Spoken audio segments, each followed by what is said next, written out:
Okay, so the last video was direct recursion. This time we're going to do indirect and conditional. So conditional, there's some conditions in an if statement. Indirect, it's not calling itself, but we're going to have two functions. FA is going to call FB, FB is going to call FA. So between the two of them, they are kind of going around in a loop to call one another. Okay, so for this one, once again, we're dealing with some functions. So we're going to start out with a main program here that is going to call some function. So here's our main program. We're declaring number as an integer. We go ahead and ask the user for some number, get that input, and then we're going to call our first function. So everything in here, in these two parentheses, belongs to this first main program. Okay, so that's one chunk of it. Let me copy over what this first function is. So here is function A. And just to save time, I'm going to copy and paste this over here. So instead of main, we have function, and we're feeding it information, right? So we got this number n, and we're going to take this number and feed it into our function. As soon as we get this, it's going to be inside of a loop. So let's say we say n equals 5. This is going to count down 5, 4, 3, 2, 1. And when it reaches all the way to 1, that is where we have our final number. Okay, now what makes this indirect is that we're not staying inside of just one function. This guy, FA, is going to call a different one, FB. So I'm going to go ahead and create room for a second function.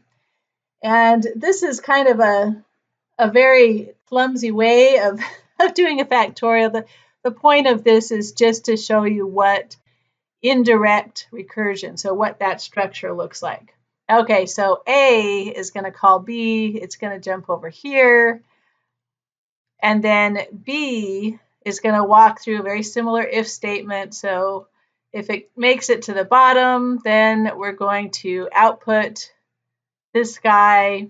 Else, we are going to, and here's where the actual, the factorial is happening. So it's going up to FA. Let's go ahead and run this thing with some stops so that we can see where, and I've added some else statements, see out statements here too. So you notice in my output, I have, this is coming from function A. This is coming from function A when I'm in my else loop. And then output here, this is coming from inside of B. And this is coming from inside of B if it's over here at the else. So that you can kind of see the C outs being generated and how it is going through this thing.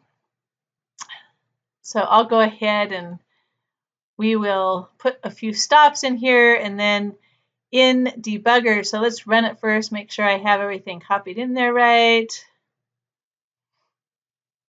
Oh, we have a few things to fix.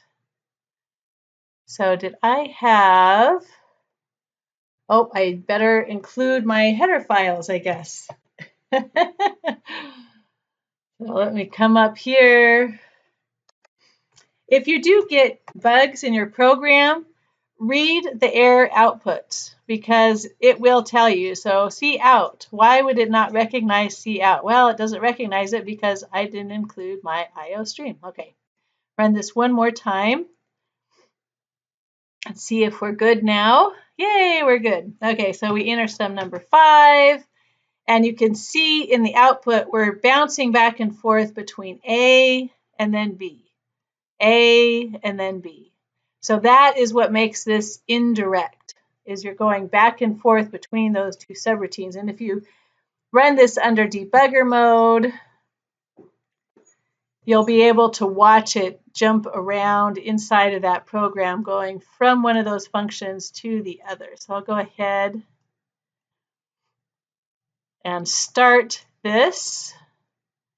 So we're going to continue, enter a number, so I'll say 5. And you can see that here, the first place we jump to is A. So it's going through the first check.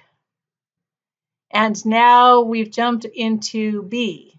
So A calls B, and then B calls A. So you can watch this thing jumping back and forth, until we make it all the way down to 1. And depending on if it's even or odd, it'll end on one of those functions or the other. So we have to put that little n less than or equal to 1 catch on both of them.